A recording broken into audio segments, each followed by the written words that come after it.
Pourquoi les ETF sont une révolution dans le domaine des cryptos et de la finance traditionnelle?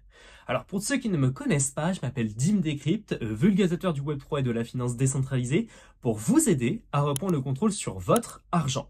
Et aujourd'hui, on va faire une mise au point sur les ETF parce que c'est un sujet d'actualité, notamment sur l'ETF Ethereum. Alors, pour ceux qui ne savent pas ce que c'est, un ETF, ça veut dire Exchange Trade Fund, qui est tout simplement un service financier qui va répliquer le cours d'un actif sous-jacent. Dans notre cas, l'ETF Ethereum et ETF Bitcoin, ce sont tous les deux des ETF décrits comme spot. Ce qui veut dire que la société qui va émettre cet ETF va devoir en contrepartie acheter ce véritable actif sous-jacent et de les placer en réserve sur un portefeuille. Alors pourquoi les ETF sont très importants dans l'écosystème des cryptos et de la finance traditionnelle? Parce que cela ouvre la porte dans le domaine des crypto-monnaies à des institutions financières, telles que des banques, voire même des États. Dans le futur, plus on va avoir des ETF sur les crypto-monnaies, plus les crypto-monnaies prendront forcément de l'ampleur. Et celui qui fait débat à l'heure actuelle, c'est forcément l'ETF Ethereum. Car d'où son fonctionnement de preuve d'enjeu, dont les Ethers peuvent servir à sécuriser la blockchain Ethereum et auquel cas recevoir des frais de transaction en bloquant, verrouillant une certaine quantité d'Ethereum, et bien à cause de cette fonctionnalité, la Security and Exchange Commission, le gendarme financier américain, considère Ethereum, ou du moins il considérait, comme un security token. Alors, qu'est-ce que c'est qu'un security token? Un jeton de sécurité qui doit avoir et respecter certaines règles d'obligation émises par la Security and Exchange Commission, la SEC, d'où le régime de valeur mobilière. C'est pour ça que ça fait énormément débat, parce que si l'ETF Ethereum est approuvé, eh bien ce qui veut dire qu'il y aura de multitudes de crypto-monnaies par la suite qui pourrait potentiellement avoir un ETF.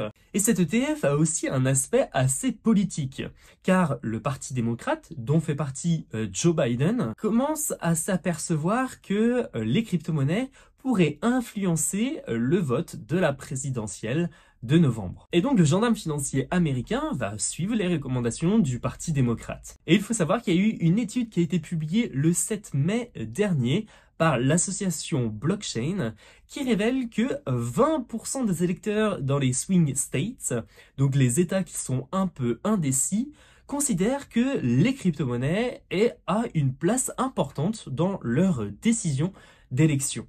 Ce qui va donc avoir une influence sur les élections de novembre prochain. Et donc, le lendemain de cette annonce, Donald Trump l'a bien compris, et donc il va miser tout sur cette partie, notamment avec cette vidéo. They are against it. Biden doesn't even know what it is. If you ask Biden, sir, are you for or against crypto? What's that? What the?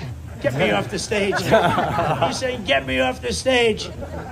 No, he has no idea. But look, Gensler is very much against it. The Democrats are very much against it. And I say this, a lot of people are very much for it. Probably a lot of the people in this group. And I'm fine with it. I want to make sure it's good and solid and everything else, but I'm good with it.